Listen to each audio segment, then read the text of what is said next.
की जो सूरत हाल है वो मैं आपके सामने रखता हूँ। सूरत हाल डोनाल्ड ट्रंप को शायद समझ नहीं आई। यानी जंग के हवाले से इन्होंने जंग तो शुरू कर दी, मगर जंग के नताइज क्या होंगे इस बारे में अंदाजे और तखमीने गलत साबित हुए। वाइट हाउस और डोनाल्ड ट्रंप एडमिनिस्ट्रेशन के अंदाजे बिल्कुल ही गलत साबित हो गए हैं। कुछ रिपोर्ट्स के मुताबिक इसराइली इदारों ने या इसराइल की जानिब से यकीन दिलाया गया था अमेरिका को कि खमेनी के बाद ईरानी घुटने टेक देंगे और उसके बाद हम रजीम चेंज कर सकेंगे, सूरत हाल बड़ी कंट्रोल में आ जाएगी। लेकिन ऐसा हुआ नहीं, बल्कि मामला उसके बरक्स हो गया। ईरान ने उसके बाद ज़्यादा बुरी तरह अटैक शुरू कर दिए और बहुत बड़े पैमाने पर किए। मैं आपको बताता हूँ कि आगे क्या हुआ।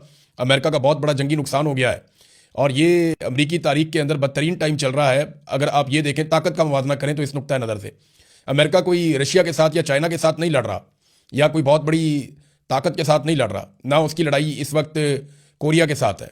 अमेरिका लड़ रहा है ईरान के साथ, जिसके पास अपनी कोई एयरफोर्स भी नहीं है। लेकिन जो नताइज हैं वो बहुत भयानक है। अमेरिका के अंदर भी एहतजाज शुरू हो गया है ईरान के ऊपर हमला करने की वजह से। तो अलग अलग तरह के लोग हैं। अमेरिका में डेमोक्रेसी है, वहाँ पे आप एहतजाज कर सकते हैं, अमेरिका के हक में भी, अमेरिका के खिलाफ भी। तो वो पाकिस्तान जैसी सूरत हाल वहाँ पे नहीं है, तो वहाँ पे भी इस वक्त एहतजाज हो रहा है। आयतुल्लाह खमीनी की एक हिकमत अमली जो है उनकी शहादत से पहले वो बड़ी काम आई ईरान के। उन्होंने ये हुक्म दिया था कि तमाम जो अहम लोग हैं वो अपने 4 जानशीन मुकर्रर करें और वो ये बताएं कि मेरे बाद अगर कुछ हो गया तो ये जिम्मेदार है, इन्हें कुछ हो गया तो फिर फलां जिम्मेदार है, और अगर उन्हें कुछ हो गया तो फिर फलां जिम्मेदार है। और जो लोग भी जिस वक्त ड्यूटी पे हों वो अपने अगले जानशीन इसी तरह मुकर्रर करते जाएं ताकि किसी वक्त भी लड़ाई की सूरत में ईरान में क़यादत का फुकदान ना हो। अब ये हिकमत अमली काम कर रही है। हालांकि अमेरिका ने, इसराइल ने बहुत सारी क़यादत कत्ल कर दी, शहीद कर दी ईरान की, लेकिन इसके बावजूद उन्हें मुतबादल लोग मिल जाते हैं जिनके ज़रिए से वो जंग को बढ़ाते चले जा रहे हैं। अब सूरत हाल अमेरिका के लिए मैं आपको कह रहा था शर्मिंदगी वाली है। वो इसलिए कि कुवैत में अमरीकी तैयारी गिर गए हैं। अमेरिका ने जो अब तक तस्लीम किया है वो तादाद 3 है। 3 F-15 तैयारे अमेरिका के, बड़े शानदार तैयारे हैं, जैसे कि डोनाल्ड ट्रंप कहते थे कि ब्रांड न्यू ब्यूटीफुल प्लेन्स। तो इसी तरह जो अमेरिका के ब्रांड न्यू ब्यूटीफुल प्लेन्स हैं वो वहाँ पे कुवैत में गिर गए। अब इसमें अलग अलग तरह की इतला आ रही है। शुरू में ये दावा किया गया क्योंकि रशिया ने सबसे पहले ये खबर दी थी, रूसी मीडिया ने बताया था, उन्होंने इंटरसेप्ट कर दिया था कि कुवैत में अमरीकी लड़ाका तैयारे गिर गए हैं। पहले एक तैयारे का पता चला, फिर पता चला कि ज़्यादा तैयारे गिर गए हैं, लेकिन अभी अमेरिका ने तस्दीक की है कि उनके 3 तैयारे गिरे हैं। इससे ज़्यादा अमेरिका अभी मान नहीं रहा। जबकि जो ईरान है उसका दावा यह है कि उन्होंने ज़्यादा नुकसान किया है। अब ये तैयारे गिरे कैसे, ये सवाल पैदा होता है। कुवैत की जो वजारत दिफा है उन्होंने ये कहा कि सुबह के वक्त अमरीका के मुतअद्दिद तैयारे गिरकर तबाह हो गए। अब ये कुवैत की वजारत दिफा के तर्जुमान की जानिब से ये सोशल मीडिया पर बताया गया कि मुतअद्दिद अमरीकी फौजी तैयारे गिरकर तबाह हो गए हैं। इसमें यह नहीं बताया गया कि कितने तैयारे गिरकर तबाह हुए। अब अमेरिका ने तो 3 कहा है, इंडिया भी नहीं मानता उनके कितने गिरे। तो जिनके गिरते हैं वो ज़्यादा तो मानते नहीं है, लेकिन 3 तैयारे तो माने हैं। उसके अलावा कुछ 6 पायलट हैं और उनमें से 3 पायलट्स को उनकी तस्वीरें भी आ गई हैं जिनको कुवैत की अवाम ने पकड़ लिया। बल्कि डंडे के बलबूते पे एक कुवैती शख्स ने डंडा हाथ में पकड़ा हुआ है और उसने काबू कर लिया एक अमेरिकन पायलट को और गाड़ी की डिक्की में उसको डाला हुआ है अमेरिकन पायलट को। ये वीडियोज भी आ गई हैं। तो इस किस्म की चीज़ें जो हैं वो अब सोशल मीडिया पे हर तरफ वायरल। ये जो अवाम है अरब ममालिक के, इनकी जो वीडियोज आ रही हैं, ये जो चीज़ें हम देख रहे हैं, उसमें ऐसा दिखाई देता है कि अवाम साथ खड़े हैं। उनकी हमदर्दियाँ अमेरिका और इसराइल के साथ नहीं है, बल्कि उनकी हमदर्दियाँ ईरान के साथ हैं। ये बड़ी हैरत अंगेज़ चीज़ है कि जो अरब हुक्मरान हैं उनकी हमदर्दियाँ ईरान के साथ वैसे नहीं हैं। वो सपोर्ट कर रहे हैं अमेरिका को और इसराइल को, और अड्डे भी उन्होंने दिए हुए हैं। लेकिन जो अवाम है वो बिल्कुल एक अलग तरह सोचती है। अब वो ये सोचते हैं कि जनाब हम ईरान के साथ खड़े होंगे बजाय इसके कि हम इसराइल के साथ खड़े हो जाएं या अमेरिका के साथ खड़े हों। तो ये फ़र्क तो है। कुवैत में अमरीकी सफारत खाना जो है उसके ऊपर भी हमला हुआ है। अब ये जो अमरीकी तैयारी गिरे इस पर अमेरिकन मौक़िफ़ भी आया। वो ये कहते हैं ये फ्रेंडली फायर हुआ है। फ्रेंडली फायर क्या होता है, बस आप ये समझ लें कि वो कहते हैं जो एयर डिफेंस सिस्टम है कुवैत का वो एक्टिवेट हो गया था और अमरीकी तैयारी गिर गई उसकी वजह से। जबकि कुछ मीडिया सोर्सेज ये कह रहे हैं कि ये ईरान ने किया। ईरान ये कैसे कर सकता है? ईरान के पास ज़मीन से फ़िज़ा में मार करने वाले हथियार तो हैं। उनकी अपनी एयरफोर्स तो नहीं है, लेकिन ज़मीन से फ़िज़ा में मार कर सकते हैं। इससे पहले भी उन्होंने दावा किया था कि उन्होंने कुछ ड्रोन्स गिराए हैं। लेकिन ये चीज़ें, क्योंकि जंग में सबसे पहला कत्ल जो होता है वो सच का हो जाता है, तो दोनों तरफ से झूठ बोलने की कोशिश की जाती है। अपने नुकसान को कम और दुश्मन के नुकसान को ज़्यादा दिखाया जाता है। और ये सूरत हाल अभी चल रही है, अभी तक चल रही है।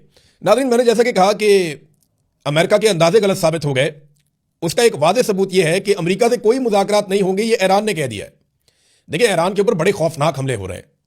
जो मुख्तलिफ आलमी इदारों की रिपोर्टें हैं या जो मीडिया रिपोर्ट्स हैं या दिफाई तज्ज़ियाकार जो चीज़ें बता रहे हैं डाटा इकट्ठा करके, उनका ये कहना है कि 200 के करीब जंगी जहाज़ों ने ईरान के ऊपर हमला किया और उनकी अपनी कोई ऐसी एयरफोर्स है नहीं।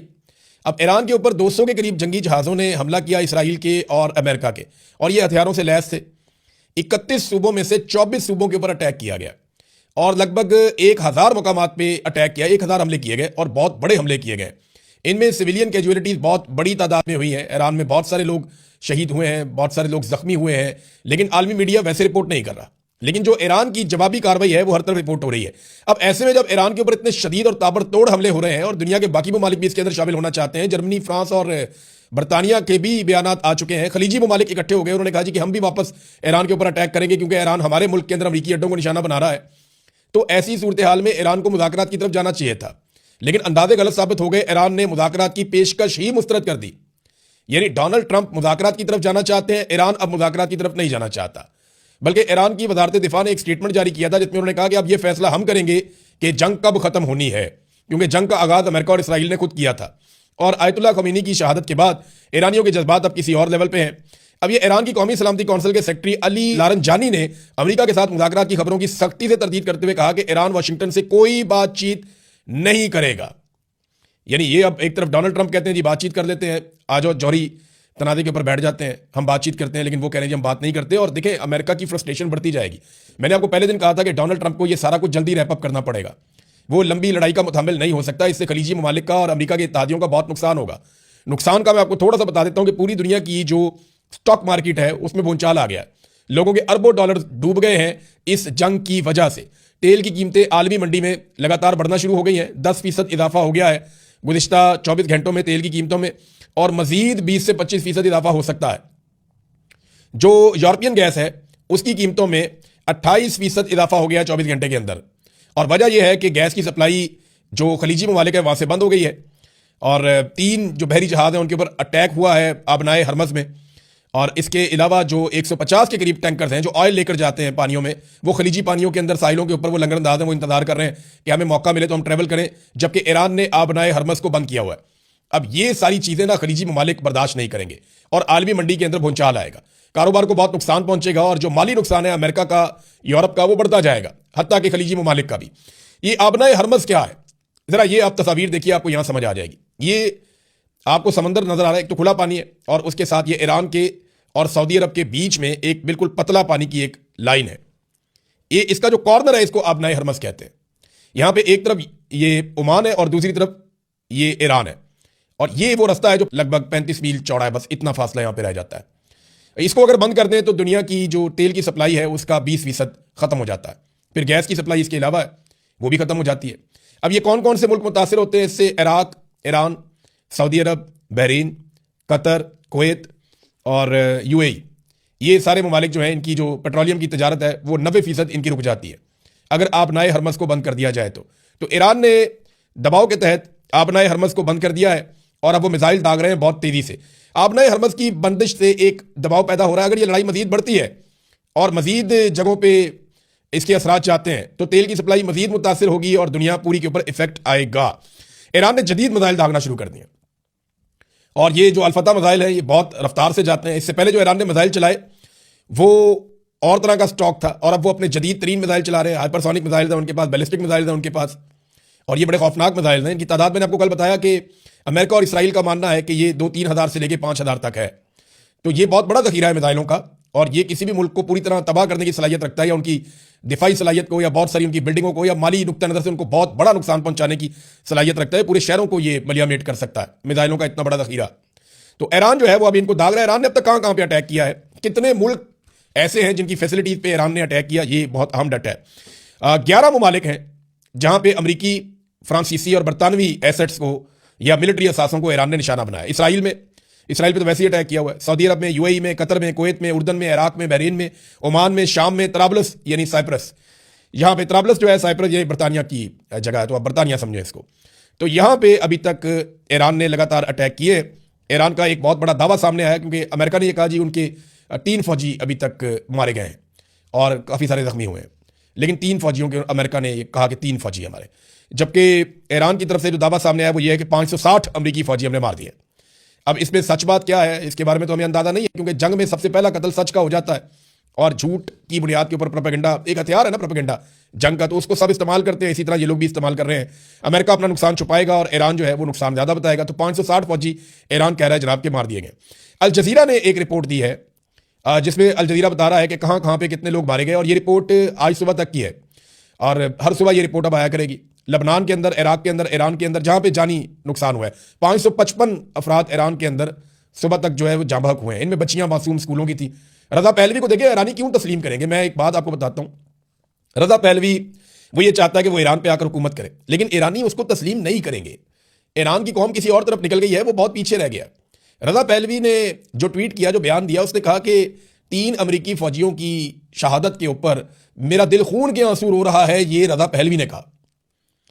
अब इस पे तो ईरानी कौम खुश नहीं होगी, वो तो नफरत करेगी, क्योंकि वहां पे सैकड़ों बच्चे कत्ल हो गए हैं, मासूम बच्चे मारे जा रहे हैं ईरान में, सिविलियन मारे जा रहे हैं, उनके ऊपर एक लफ्ज नहीं बोला। और दूसरी तरफ उसने ये स्टेटमेंट दिया। तो रजा पहलवी को पूरा का पूरा जो अवामी नुक्ता नजर से या ईरानी अवाम के ऊपर उसका भरोसा नहीं है। उसका भरोसा सिर्फ 2 जगहों पे है। एक, उसको अमेरिका और इसराइल पे है कि ये मुझे इक्तदार दिलवा देंगे, ताकत दिलवा देंगे ईरान में। दूसरा, उसे ये लगता है कि जो ईरान से बहुत सारे लोग जिला वतन है गुज़िश्ता 30-40 साल से, वो उसके साथ बड़ी तादाद में ईरान में चले जाएंगे मुख्तलिफ ममालिक से, और वो उसको सपोर्ट करेंगे। लेकिन वो 2 आटे में नमक के बराबर भी नहीं है, तो ईरानी कौम उसके साथ खड़ी नहीं होगी। ये कोई इराक टाइप की सूरत बना देंगे अगर ईरान के अंदर जमीन पर भी उतरते हैं तो रिजीम चेंज ऑपरेशन तो तकरीबन नामुमकिन दिखाई दे रहा है। दुनिया की स्टॉक मार्केट, मैंने आपको पहले बताया कि वो उड़ गई है। नाज़रीन, अब आ जाए जरा पाकिस्तान की सूरत हाल के ऊपर। एक तो पाकिस्तान के अंदर मुजाहिरों में जो लोग शहीद हुए, उनकी तादाद के बारे में पता चला है। अब कुछ कन्फर्मेशन आ रही है। 16 अफराद कराची में शहीद हुए हैं मुजाहिरीन, 6 इस्लामाबाद में शहीद हुए हैं, और ये सीधी फायरिंग की गई है पुलिस की जानिब से। अब तो बाकायदा वीडियोज़ और तस्वीर आ रही हैं कि रेंजर्स और पुलिस ने सीधी फायरिंग की है। कराची के अंदर तो बंदे मार दिए, और उसके बाद इस्लामाबाद में 6 लोग जो है वो कत्ल कर दिए, बहुत सारे जख्मी कर दिए, 7 गिलगित बल्तिस्तान में और 6 स्कर्दू में। तो अब तक की सूरत हाल में 35 लोग शहीद हो चुके हैं पाकिस्तान में। गिलगित बल्तिस्तान और स्कर्दू के अंदर जो है वो कर्फ्यू नाफिज कर दिया गया है लॉ इन्फोर्समेंट की जानिब से कि जनाब वहाँ पे लोग अब बाहर ना निकलें। जबकि पाकिस्तान में बहुत सारी परवाज़ें मनसूख हो गई हैं। पाकिस्तान के अंदर जो है वो पेशावर समेत दीगर एयरपोर्ट्स के ऊपर अब परवाज़ें मनसूख हो गई हैं, और वहाँ पे लोग ट्रैवल नहीं कर पा रहे। ये है नाज़रीन सूरत हाल। और इंटरनेशनल फ्लाइट्स तो वैसे ही खत्म हो गई हैं इस पूरे रीजन के अंदर। पाकिस्तान की हुकूमत के लिए एक बहुत शर्मनाक सूरत हाल तब पैदा हो गई है जब सहाफ़ियों ने उनसे ये सवाल करने शुरू किए कि आप अमेरिका का नाम क्यों नहीं लेते। बिलावल जरदारी ये जनाब पहुंचे क्योंकि इनके वालिद ने खिताब करना था, तो ये पार्लियामेंट आए तो सहाफ़ियों ने इन्हें घेर लिया। इन्होंने पूछा और बार बार पूछा बिलावल से कि बिलावल साहब, आप अमेरिका का नाम लेकर तनकीद क्यों नहीं करते, आप अमेरिका का नाम लेकर क्यों नहीं कहते और मजम्मत क्यों नहीं करते। मैं वो सवाल आपको सुनवाता हूं जो जर्नलिस्ट वहां पे सवाल कर रहे थे, और बिलावल बिल्कुल खामोशी से एक लफ्ज बोले बगैर आगे बढ़ते चले जा रहे थे और जवाब देने से गुरेज कर रहे थे। ये सूरत हाल उनके लिए पैदा हो गई, और ये बड़ी शर्मिंदगी वाली सूरत हाल है। ये जरा आप सुनिए इसमें क्या हुआ। आप भी नोबेल इनाम के आप भी हामी हैं, आप भी ट्रंप के नोबेल इनाम के आम बिलावल साहब अब भी ट्रंप के नोबेल इनाम के हामी हैं।